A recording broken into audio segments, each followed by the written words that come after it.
and confirmed by the Senate to be the head of the United States Department of State.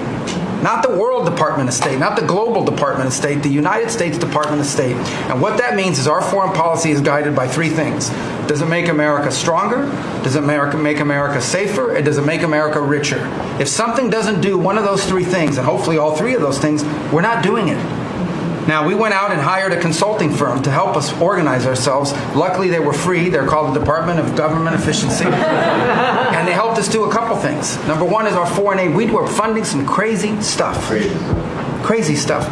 You tell me, how does a puppet show in some country around the world make us stronger, safer, and more prosperous?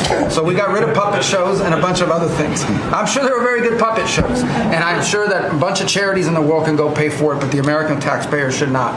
We've also, by the way, Mr. President, under your direction, reorganized the Department of State.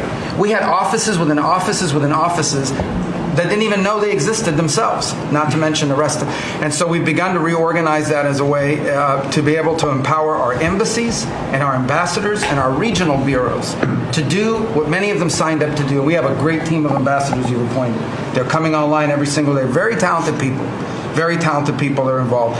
Something else we got out of the business of, well, it wasn't widely reported, or maybe it was. We had an office in the Department of State whose job it was to censor Americans. And by the way, I'm not going to say who it is. I'll leave it up to them. There's at least one person at this table today who had a dossier in that building of social media posts to identify them as purveyors of disinformation. We have these dossiers. We are going to be turning those over to these individuals. We can follow up with the media.